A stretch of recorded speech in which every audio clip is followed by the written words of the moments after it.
Increasing and retaining the amount of daily active users is a key success measure for most social media platforms, as it represents more people online more often. However, this has led to the creation of the echo chamber, where we continually serve content and concepts that only reinforce our existing beliefs and biases. Now that the social media genie is out of the bottle, my question is, who is accountable for mitigating these unintended consequences? And more importantly, how they might go about doing it. So we put that question to Tristan Harris earlier. It's a great question. I think the technology platforms are ultimately responsible, and part of the reason they have to be responsible is we have to recognize what's happened. We're about 10 years now into this sort of mass shredding apart of reality, because this experiment run by this business model of harvesting human attention has systemically shredded our shared truth into 3 billion different Truman shows. The reason for that is very, very clear. If I'm Facebook or TikTok or YouTube, and when you flick your finger, I have a choice between showing you something that confirms your view of reality, that yes, you're right, the other side is wrong, here's even more evidence of that. So every time you confirm, you flick, you get more confirmation, versus another newsfeed that every time you flick your finger, it shows you a more nuanced view, it challenges your views. Which one of those two is going to be better at harvesting your attention? Well, the one that confirms your view of reality. And so what that means is that each of us get a different confirmation of reality, and it takes our shared truth, our shared facts, and it shreds it into different echo chambers, as your listener and guest has said. So I think we have to first realize that this has happened to our society, almost like Pearl Harbor was an attack on sort of American soil. We have to realize that we as a civilization have been bombed by a business model, but that bomb wasn't kinetic. It was a kind of cultural sort of shredding kind of impact on our society. We can't solve this problem if we don't collectively realize that's what's happened to us. And the film gives us a common language, a new common ground about the breakdown of our common ground. And then from there, we have to say, how can the technology platforms upregulate where there's unlikely agreement from different sides, and have that rise to the top of the way that we see our reality, as opposed to the ways that we individually confirm our reality. But Tristan, the tech platforms say that they do take these things seriously. If you listen to Jack Dorsey from Twitter, if you talk to someone from Facebook, they say that they are dealing with this stuff. Are they not to be believed? Well, sure. I think to varying degrees, after many, many years of public attention and yelling and screaming by people in the community that I come from, who've been trying to say this is an enormous problem, that has not been taken seriously until recently. I'd say the last couple of years in some cases. I think Jack Dorsey has been stronger on this than others potentially.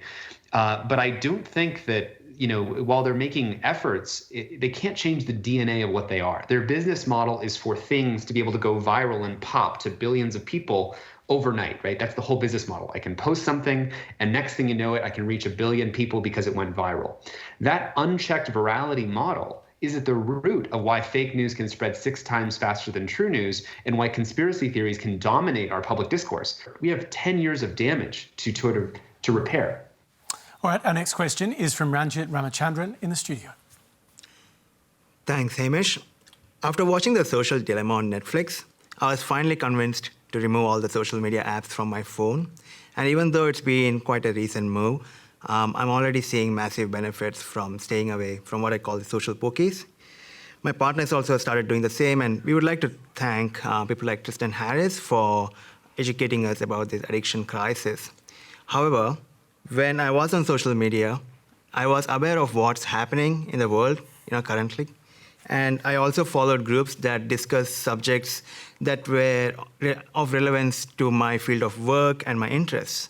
And now I feel disconnected from that world. And it's hard to strike the balance because that apps are designed to be so manipulative when you go back. So my question would be, the move which I made and my partner's making, is that going to be a disadvantage for some of us in the longer term? And is deleting social media apps a drastic measure, or is it an immediate necessity? Okay, let me first put that to Tristan Harris. I really love hearing that the film has had that effect for this couple, and I'm really glad to hear it. The message of the film is not expecting that everyone, when they see it, will delete social media apps. We know that that's not sustainable, and we know that that's what makes these technology platforms inhumane is that we are actually forced to use platforms that are contaminated or toxic for the public sphere and for our mental health. The fact that we don't really have a choice, including if you're a kid and you actually get off the social platform like Instagram or TikTok, you still go to a school where all your friends are still talking about, gossip and who's dating who, and you'll be socially excluded if you leave by yourself. So that's what really makes these platforms inhumane. But on the question of how do we get access to those same sort of social conversations to make sense of the world, to make sense of what's true, I think what we really need are non-extractive, non-privately held companies to help us do that. I think Wikipedia is a really good example because, it's kind of a miracle that Wikipedia even works at all, that it becomes this sort of collective intelligence for bottom-up sense-making, that lots of people can be actually identifying shared facts, doing talking behind the scenes and starting to put together articles that piece together what we need to know in a more efficient fashion. What I'm really hoping is that the film actually creates a new ecosystem of alternative platforms where we can have new kinds of conversations. One of the most exciting trends for me is the fact that many people thought until the film that you couldn't ever start a new kind of social media network to do better sense making of the world. And we're now seeing many more of those than we've ever seen before. And that's an inspiring trend. So do you think big tech, Facebook, Google, Twitter, are willing to make sufficient changes so that they're not having this big detrimental impact on society? Because it seems they won't even, for example, participate in a conversation about this. Ultimately, the business model of unchecked virality, of engagement at all costs, of attention harvesting, that is the thing that fundamentally has to change. And I think when you have that DNA, it's very hard to change that mid-flight.